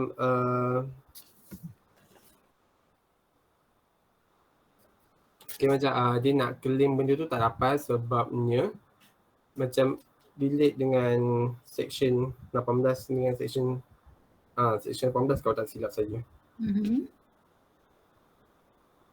Okay, alright. Macam mana dapat cerita tu? Dia hutang, dia dengan family. Discuss untuk faham ke ataupun faham sendiri je? Saya cuba faham sendiri je lah. Belum tak sempat discuss lagi lah. Dia compare dekat YouTube ke tak sempat lagi? Tak ada. Saya just fahamkan sendiri baca. Pagi tadi baca lah sikit yang ni. Okay, boleh lah. Itulah kalau you baca lebih lagi daripada sekali discuss. InsyaAllah you boleh explain dengan lebih baik. Okay, so dalam kata mudah, you all boleh terus tengok ciri-ciri partnership tu, ciri-ciri ataupun incorporation of effect of incorporation tu dekat point separate identity juga. Okay, separate identity jugalah. Iaitu kalau kita nampak dekat elemen yang pertama, separate identity as laid down in the case of Solomon and Solomon, a company and its members are two separate bodies. So company yang di-create oleh si Solomon ni tadi dengan members dia dengan 7 orang itu adalah separate. Macam Haris sebut tadi kan. So the company is company, the members is members, company is separate. So the company becomes an individual person. Okay, company yang diwujudkan si Solomon tadi adalah individual person, satu parti atau entiti lain. Okay, yang ada hak dia sendiri, ada kuasa dia sendiri yang berbeza dengan members-members tu. Maksudnya kalau Mustaqim, kalau Sofia, kalau Zakwan tubuhkan satu company, you all bertiga adalah separate dengan company yang you all tubuhkan tu. Okay, yang mana company tu pun ada own rights, ada power. You lah, company tu company, padahal you yang tubuhkan.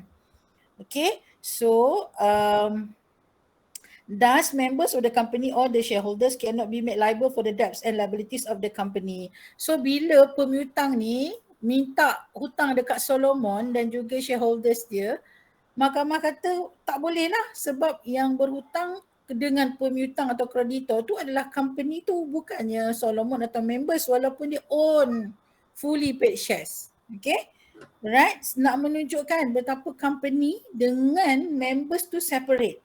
Sampai ke hutang yang company tu tubuhkan, yang members tu tubuhkan pun tak liable dengan hutang company tu sebab company is company, members is members. They separate. Okay, faham tak everyone? Clear tak? Faham Okay, Nira dah angguk kan. Tu saya suka kau buka kamera nampak muka kan. Okay. Madam, nak tanya. Ya. Kalau ini kan kita belajar company sekarang. Tapi saya nak tanya pasal partnership punya. Kalau kita boleh buat franchise tak kalau semasa kita berpartnership macam tu, madam? Kita boleh apa? Apa, madam? Tak dengar. Kita boleh apa? Kan kita dah ada partner. Contohlah kita dah ada 2 orang partner. Lepas tu kita nak buka kedai kedua, nak buat franchise. Boleh ke macam tu, madam? Boleh. Selalunya kalau partners buka cawangan lah. Kan. Ni bukan company lain. You pergi belakang balik partnership ya. Of course boleh. Of course boleh. Katalah partners ni biasanya kita nak ramai partners sebab kita nak banyak cawangan kan. Salah satulah. So mungkin partner kita ni jaga Johor, partner kita satu lagi jaga Utara, partner ni Pantai Timur. Boleh je, tak ada masalah. So jarang sole proprietor mampu buat macam tu. Kita kalau partners lah. Tapi sekarang kita kat company. Okay. Right. Company pun sama juga lagi lah. Dia boleh buka anak syarikat. Lagi macam-macam dia boleh buat bisnes dia. Oh, okay. Okay. Alright. So, okay, everyone faham tak separate entity dalam kes Solomon tu? That is why walaupun Solomon yang owner ataupun anak beranak dia adalah ada share sepenuhnya dan juga merupakan member saja kepada company, tapi bila pemiutang nak minta hutang daripada Solomon tak boleh sebab hutang tu atas nama company yang Solomon bina. Nampak tak? Tu dia separate. So that's why dia kata thus members of the company or the shareholders cannot be made liable for the debts and liabilities of the company. Only the company is liable for its debts. Kan? Tu sebab ada company bungkus. Kan? Ada company bungkus tu maksudnya company tu winding up lah, bankrupt. Kalau individual bankrupt, kalau company winding up nama dia. Ini general principle tau. You akan tengok ada juga exception nanti tapi your level of study tak sampai exception lah. Saya akan terangkan sikit. So secara kadang-kadang kalau dalam cerita drama tu drama je kan. Kadang you all pun tak faham sebenarnya macam mana company tu betul ke bila company affected setiap members tu affected juga. Kita tengok situasi tu secara details lah. Kan. Okay. Contoh satu lagi ialah Lee and Lee farming Satu lagi, a company can make contract with its own members. So company ni nak, contohnya katalah Mustaqim, Aidil dengan siapa seorang lagi tadi, Zakwan, members of the company. Yang you tubuhkan jadi MZA, Sdn Bhd, kan? MZA Sdn Bhd, nama company you all. Right? So, company ni MZA Sdn Bhd boleh buat kontrak pula dengan Ahmad Mustaqim. Contoh Ahmad Mustaqim and MZA Sdn Bhd. Padahal you one of the member. Nak menunjukkan betapa separate-nya company tu dengan members. Faham Right? So, the law recognizes a company as a legal person and enforces its rights and liabilities. So, company ada rights, ada duties. Walaupun dia tak ada nyawa lah. Dia cuma tak ada nyawa je. So, kalau manusia dilahirkan dengan surat beranak, so company dilahirkan dengan satu form yang mengisytiharkan kelahiran company tu. Okay, itu maksud separate identity. Okay, faham So the moment you faham apa dia separate identity tu, you akan faham ciri-ciri seterusnya. Itu ciri yang pertama. The moment kita form je company, company dengan kita tak sama. Members, company. Kalau company tu berhutang atas nama members, company tu berhutang namanya MZA Sdn Bhd. Bila dia tak bayar Maybank akan touch asset company lah. Akan touch company, sue company. Bukan sue Mustaqim, bukan sue Aidil, bukan sue Zakwan. Okay. That is why the second characteristic adalah ability to sue and be sued in its own name. So company MZA Sdn Bhd boleh sue third party kat luar sana, defender lah. Okay, MZA Sdn Bhd sue Nur Ain Farhana contohnya. Okay, atau dia boleh sue juga members di balik. MZA Sdn Bhd sue Aidil, Muhammad Aidil contohnya. Okay, so dia ada hak untuk saman dan dia ada hak untuk disaman atas nama dia sendiri. Seolah-olah dia lain. You all kena bayangkan company ni satu entiti yang berbeza. Cuma dia tak ada nyawa je. Okay, dia ada dia punya perlembagaan dia, dia ada duty dia, dia ada dia punya power dia. Okay. And then perpetual succession. Okay, ciri yang ketiga perpetual succession. A company's existence will not affected by the death of the shareholder atau members atau controllers. So maksudnya kalau members, contoh Mustaqim, Aidil dan juga Zakwan meninggal dunia. Okay, contoh, tiga-tiga meninggal dalam satu aksiden. Contoh je. So company yang you banner tu, MZA Sdn Bhd tu, kan, tak mati kerana kematian members of the company, dia akan wujud. Nak senang faham, you pernah dengar syarikat Sony kan? Okay, agak-agak awal lah orang yang memulakan company tu hidup lagi ke tak? Dah tak ada dah. Okay, dah meninggal dah. Banyak juga company yang tengok 100 years. Nama company 100 tahun, ada yang 150 tahun kan. Nama company tu tak wujud. Walaupun semua shareholders tu dah meninggal dah. Okay, dia akan berterusan bila ada lagi members yang lain, shareholders lah. Okay, so perpetual succession ni maksudnya dia boleh sustain sampai bila-bila selagi tidak dibubarkan secara sempurna ataupun tidak winding up lah. Alright, itu masuk perpetual succession. Dia tidak mati, tertutupnya bisnes tu dengan kematian semua members. Sekalipun semua members tu meninggal dunia lah. Faham So dia tidak mati dengan kematian members. Alright, dia akan terus kekal. Okay, therefore even though its shareholders, members or controller die, the company remains in existence and can survive the death of its members. Contohnya kes Rinol Techman. In this case, husband and wife were the only shareholders and directors of the company. Ni husband and wife tubuhkan company ni. Dua-dua telah meninggal dunia dalam kemalangan. Okay, dan yang survive adalah anak kepada mereka ni. Okay, so members dah meninggal tapi anak dia survive. Okay, anak dia kecil lagi. Tapi mahkamah kata still in existence. According to the company's articles of association, okay, company ni dia akan ada perlembagaan dia. Kan, dia bukan manusia, kan, dia tak ada nyawa, tapi dia akan, members yang akan wujudkan perlembagaan tu. Okay, duty dia, power dia, limitation power dia semua dekat dalam tu. Okay, so the directors had to approve the transfer of their shares. Okay, director kena approve lah transfer shares tu. Since there were no director, okay, sekarang director dah meninggal kan, the court decided to appoint new director. So court yang decide, kita lantik new director. Okay, however, member were required to vote for their appointment and the company had no member. Tapi member dia pun dah meninggal juga. So the court then decided to allow the personal representative. So mahkamah berkeputusan untuk lantik wakil daripada waris untuk appoint, untuk dilantik sebagai new director yang boleh meneruskanlah transfer of the share. So maka berterusanlah company itu wujud sekalipun semua members atau shareholders tak ada. Okay. Alright, so anak dia lah yang akan meneruskan dan ada continuity perniagaan tersebut. So dengan kata mudah, company ni tak akan mati ataupun tutup sekali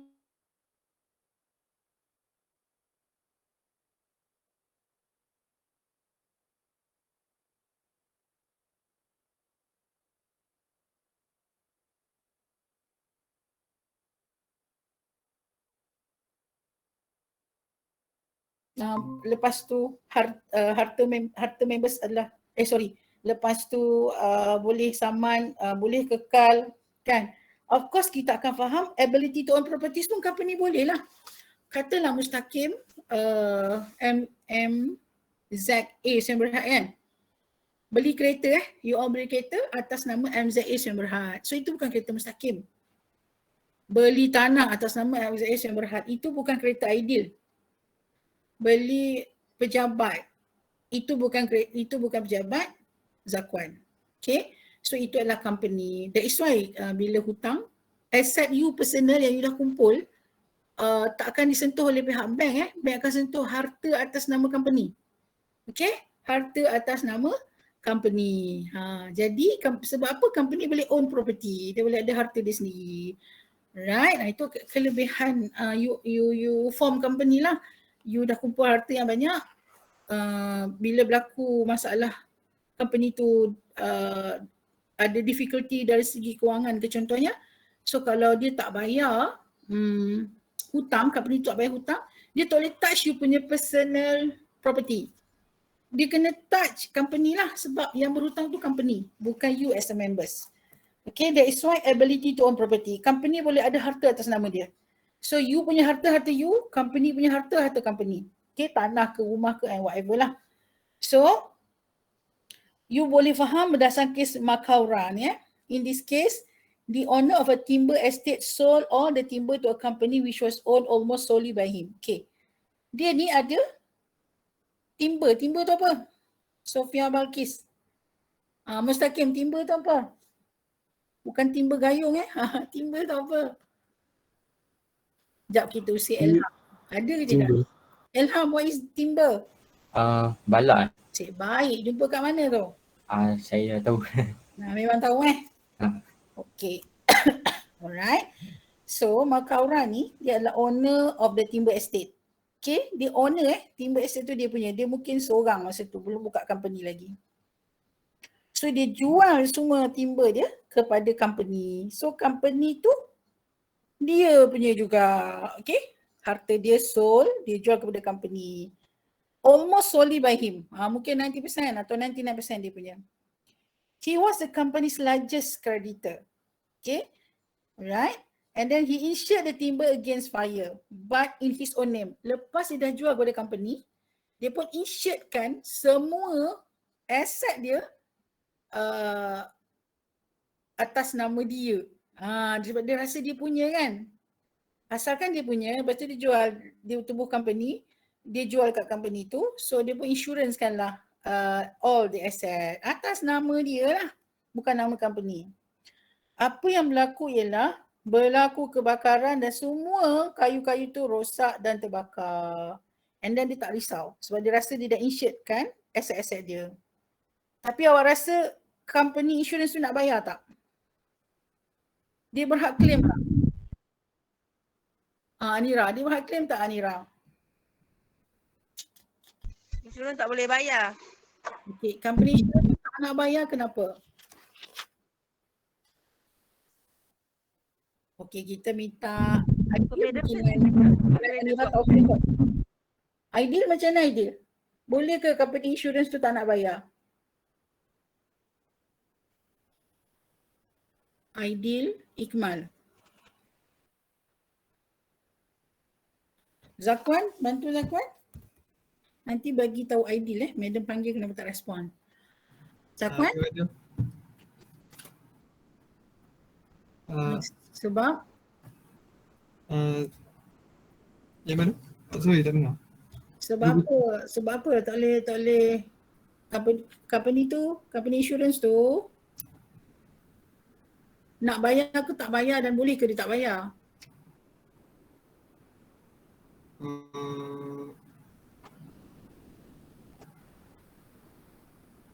Madam, saya nak tolong Madam.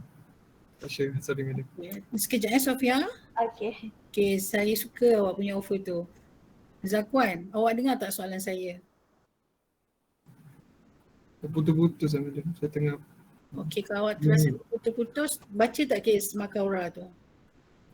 Makaurah versus Northern Assurance Co Limited. Apa yang berlaku? So owner timber estate ni jual semua timber pada company yang dia sendiri own. Okay. So kiranya dia company dia adalah the largest creditor of the company. So dia letak insurance against api but dalam under nama dia. So lepas timber kayu tak salah saya. So lepas kayu tu orang kata terbakar by api, dia claim daripada insurance. Tapi insurance ni refuse nak bayar. So the court held that in order to have an insurable interest in the property, the person must have a legal or equitable interest in that property. So ini adalah key phrase dia, legal or equitable interest in that property. So claim owner ni fail disebabkan dia tak ada legal or equitable rights dalam asset company tersebut. Maknanya apa kesilapan Makaurah buat? Dia apa? Menggunakan cara yang tak legal. Apa dia cara tak legal tu Zakwan? Apa cara tak legal tu? Shareholder Tak faham lah tu Zakwan, kau macam tu jawab. kurang faham madam. Tak fokus, tak baca. Sofia, kenapa Sofia? Company insurance tu boleh tak bayar Makaurah? Dia boleh tak bayar sebabnya Makaurah ni dia buat insurans tu atas nama dia, bukan atas nama company tu. Jadi dia tak ada hak atas aset company sebab company tu ada hak atas aset dia sendiri. Kan. Okay, bila Zakwan jawab macam tadi kan, Zakwan tak pergi pada point yang company ada hak atas nama company, members ada hak atas nama dia lah. So sekarang ni, that person, Makaurah ni ingat, dia rasa dia punya kan, dia lupa kalau dia dah jual dekat company, nama tu dah tukar nama company, bukan dia punya lagi walaupun dia ada share sepenuhnya dalam company tu. So dia kena insuredkan atas nama company lah sebab company boleh ada harta dia sendiri dan of course bila ada harta dia sendiri, dia lah kena insured atas nama company kan. Memanglah Makaurah yang buat tapi nama insurance tu atas nama company bukan atas nama Makaurah. So mahkamah tu masalahnya harta yang insured ni bukan harta company. You insured atas nama you kan. So sukalah syarikat insurans ada alasan untuk tidak membayar. So tak mustahil Makaurah dia belajar law, dia tahu separate legal entity di tubuh company nanti dia akan boleh claim. Tapi dia lupa pula rupanya bila dia dah tukar nama company tu ada hak atas nama dia dan apa-apa dia nak buat dia dah tak ada apa-apa kepentingan lah atas harta dia yang asalnya dia punya. Faham Sofia memang jelas Sofia? Jelas. Okay, clear kan? So Zakwan sekarang clear tak? Clear. Zakwan clear tak sekarang? Clear. Betul? Betul. Okay, saya soal lagi. Kenapa Makaurah kalah dalam tuntutan sedangkan dia memiliki sepenuhnya saham untuk dia punya timber tu? Sebab dia tak ada, sebab dia sebagai member dia tak ada interest secara legal atau dia dah tak ada kepentingan lagi dah. Maksudnya harta company tu dah jadi harta company bukan harta dia kan. So bila di-insuredkan atas nama dia dah tak legal lah kalau dia nak claim atas nama company yang macam tu. Clear? Ya, madam. Okay, alright. So kalau yang clear, last sekali adalah reapplication by UE Okay, ni limited liability of shareholders. Okay, ni senang lah. Kalau you all ingat sebelum ni saya cakap, kalau katalah siapa tadi first Ikhwan kan, dia sole proprietor. Atau contohnya Syafiq dan juga Ilham contohnya adalah partners. Kedua-dua ni kalau diorang buat loan untuk perniagaan mereka, sole proprietor buat loan untuk perniagaan sole proprietor, partnership buat loan atau pinjaman untuk bisnes mereka. Kalau mereka tak dapat bayar hutang tu, okay, padahal Syafiq dan juga Ilham ni partners. Dia buat loan untuk bisnes mereka. Kan, memang tujuan untuk bisnes je. Tapi sebab dia bukan company, dia adalah sole proprietor ataupun yang seorang tu ataupun mereka berdua partnership, dia unlimited liability. iaitu loan yang dibuat oleh Syafiq dan Ilham untuk bisnes tu, kalau dia tak bayar dekat bank, bank boleh attach harta Syafiq dan attach harta Ilham untuk settlekan hutang. Itu maksud unlimited liability. Kan tak macam kisah tadi. Members tadi dia ada 10 bidang tanah, ada 7 buah rumah, ada 8 biji kereta atas nama masing-masing. Members tadi kan, Mustaqim, Zakwan, Aidil ada nama yang telah pun tulis dekat aset-aset tu. So bila company tu berhutang, dia tak boleh sentuh harta Mustaqim, tak boleh sentuh harta Zakwan, tak boleh sentuh harta Aidil secara personal. Dia kena settle dekat harta atas nama company. Okay. Tapi tidak berlaku dekat sole proprietor ataupun dekat partnership. Sole proprietor atau partnership, dia pinjam untuk tujuan perniagaan sekalipun, tapi nama dia yang akan terjejas. Okay, dia yang kena settlekan. Kalau dia ada aset personal dia, kereta dia ke, rumah dia ke, boleh di attach oleh pihak piutang ataupun bank untuk settlekan hutang. Okay. Alright, so you akan nampaklah, oh best juga tubuhkan company ni. Kan, company dengan kita separate legal entity. So lepas tu limited liability pula tu. Kan, itu general principle lah. Okay, faham Nature dia, Satu lagi company boleh buat floating charges. Company ni katakanlah dia ada business, ada record business kan. Aset tu belum ada lagi tau. Aset tu masih terapung lagi. Daripada satu pihak ke satu pihak. Tapi jumlah aset yang masih dalam perniagaan itu juga boleh jadikan cagaran untuk buat hutang. Tapi kalau partnership atau sole proprietor, dia nak cagar aset tu mesti dah nampak. Okay, dah nampak dah untuk dicagarkan lah. So, tapi kena ingat juga company ni bila nak ditubuhkan, dia ada law yang rigid sikit. You nak tubuh pun ada regulation yang rigid, you nak dissolve pun ada regulation yang agak rigid. Dia tak simple macam sole proprietor ataupun partnership business. Okay? Beberapa perkara yang boleh dan yang tak boleh dibuat perlu bertulis. Dia tidak boleh di-form orally macam sole proprietor ataupun partnership. Ni dia ada step-step yang lebih complicated lah. Kan? Apa dia Amirul? Kalau company ni, kalau kita nak macam mana buat pendaftaran dia, dekat mana biasanya madam? Dia tetap juga dekat SSM lah, tapi ada proses and procedure dia. Dia ada step-step dia, ada form you to be fill. Okay, you kena isilah borang-borang yang berkaitan. Dia ada step-step dia. Kalau macam Mirul nak buka bisnes sendiri, nak jual burger contohnya, tak susah. Kan, register je you punya bisnes dan juga mungkin kalau makanan you kena dapat injection macam tu je lah. Dah boleh dah. Mungkin tak sampai seminggu dah settle dah untuk register you punya bisnes. Tapi kalau company ada step dia. Tu sebab kadang-kadang ambil masa sikit. So you kena refer lah step-step dia. Okay, tapi nak bezakan company ke bukan, ada word Sendirian Berhad, ada word Berhad. Kalau perniagaan tu, kalau you pergi syarikat peguam pun kan, Ahmad and Ali and Associate contoh kan. Itu bukan bisnes lah. Ataupun Ahmad and Partners. Itu bukan company lah. Dia bukan company. Company ni ada word Sendirian Berhad, ada word Berhad. Sendirian Berhad private company, Berhad public company. Okay, so kalau you nampak Sendirian Berhad, Berhad tu Malaysia punya company lah. Kan kalau Singapura tak adalah Sendirian Berhad tu. Kalau awak tengok limited, dia ada limited kan. Okay, company limited tu bukan Malaysia lah. Biasanya yang luar negara, bukan Sendirian Berhad of course. Sendirian tu pun dah bahasa Melayu kan. So kat Malaysia, you tubuh company akan ada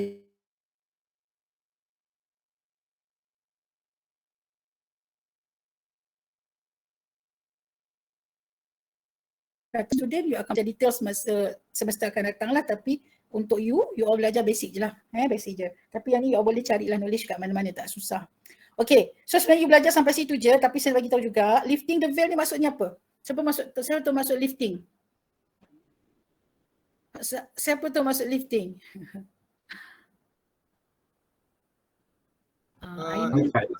Apa dia Zakwan? Expose. Okay, Zakwan tu expose. Sofia apa dia? Mengangkat, menyelak. Angkat, menyelak. Expose boleh juga. Okay, kalau tadi separate legal entity tadi ada word veil kan, ingat tak veil? Kan awak baca ada veil. Veil tu masuk tabir kan. So bila dia separate, awak bayangkan tabir yang memisahkan members dengan company. So company, penghutang nak saman company hutang, dia ada tabir memisahkan company dengan members. So members tidak akan dipersalahkan bila benda yang salah tu, yang berhutang tu company lah. Itu veil. Itu sebabnya aset mustaqim, zakwan dan juga ideal tadi takkan disentuh untuk settlekan hutang company. Itu veil lah, tu separate entity. Tapi there are situation, ni awak tak belajar details nice, there are situation, the veil can be lifted. Expose buat kata Zakwan. Sofia kata angkat angkat dengan apa tadi Sofia? Selak. Boleh diselak. Okay. So selak ni maksudnya ada situation juga walaupun you rasa wah lega lah, you boleh berlindung di sebelah nama company, tapi tidak semudah itu. Kalau ada beberapa situation you menggunakan nama company itu untuk sebenarnya mengambil manfaat secara salah undang-undang, you tetap boleh disaman lah. Okay. Alright, so kelas D ada kelas ya. Alright, so kita kena stop kat sini. So belajar sesuatu tak hari ni? Belajar. Macam Boleh follow dengan baik Nasib baik asas perniagaan. Kan. Sophia Balkis Husseini. Intan Karin. Okay, so you all ni lah ya. You all tulis skala fokus dan kefahaman macam biasalah dalam WhatsApp group. So jumpa lagi. Assalamualaikum warahmatullahi wabarakatuh. Waalaikumsalam. Sedang masa berlalu. Thank you, Madam. Salam, Madam. Ada apa nak tanya kat